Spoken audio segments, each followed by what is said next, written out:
शादी की बारात, खुशियों का जश्न और अचानक चारों तरफ चीखें, खून और गोलियों की आवाज।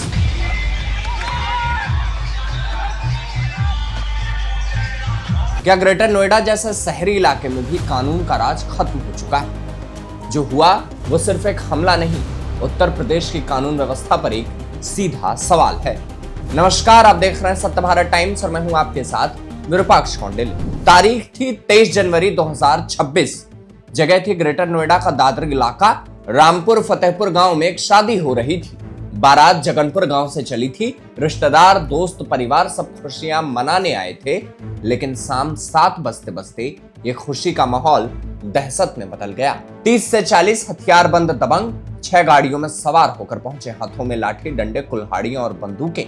और फिर जो हुआ वो किसी फिल्म का सीन नहीं, असली वारदात थी। बारातियों पर बेरहमी से हमला हुआ, लाठियों से मारा गया, कुल्हाड़ियों से वार किए गए और फिर 20 राउंड हवाई फायरिंग हुई। सोचिए, बच्चे, महिलाएं, बुजुर्ग सब भागने लगे, गाड़ियों के शीशे तोड़े गए, बारात की सजी धजी गाड़ियां तबाह कर दी गई। नतीजा 8 से 10 लोग गंभीर रूप से घायल, कुछ की हालत इतनी खराब कि उन्हें आईसीयू में भर्ती कराना पड़ा। कैलाश अस्पताल और नॉलेज पार्क अस्पतालों में आज भी परिवार आंसू बहा रहे हैं। और इसके बीच में सबसे चौंकाने वाली बात कि पीड़ित परिवार देशराज नगर का है और हमलावर भी उसी गांव के रहने वाले हैं। जी हां, अपने ही गांव के लोगों ने अपनों पर यह हमला किया। अब इसमें सवाल उठता है कि आखिर ऐसा क्यों हुआ? पुलिस का कहना है यह पुरानी रंजिश के चलते हुआ। 3 महीने पहले कानूनी विवाद हुआ था, मुकदमेबाजी चल रही थी और वो विवाद इतना बढ़ गया कि लोग शादी की बारात पर हमला करने से भी नहीं हिचके। लेकिन सच पूछिए तो यह सिर्फ एक गांव की आम कहानी नहीं है।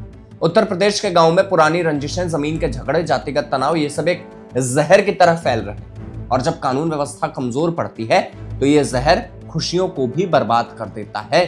घटना का वीडियो सोशल मीडिया पर तेजी से वायरल हो रहा है। लोग पुलिस को टैग कर रहे हैं, सवाल पूछ रहे हैं कि क्या यही है राम राज्य, क्या यही है सुरक्षित उत्तर प्रदेश? अच्छी बात यह है कि पुलिस ने मुकदमा दर्ज कर लिया है। दादरी थाने में केस दर्ज हुआ है। 3 पुलिस टीमें आरोपियों की तलाश में जुट गई हैं। गांव में अभी भी पुलिस बल तैनात है ताकि माहौल और ज्यादा ना बिगड़े।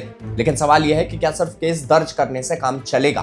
क्या हमलावरों को भी गिरफ्तार किया जाएगा? और सबसे बड़ा सवाल कि क्या यह आखिरी घटना है या फिर और किसी और की शादी में, किसी और गांव में ऐसी ही दहशत फिर से देखने को मिलेगी?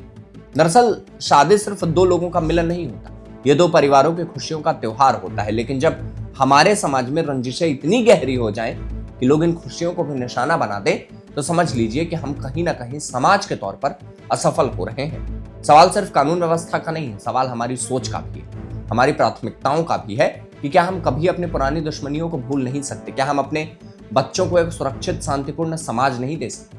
ग्रेटर नोएडा के रामपुर फतेहपुर में जो हुआ वो चेतावनी है।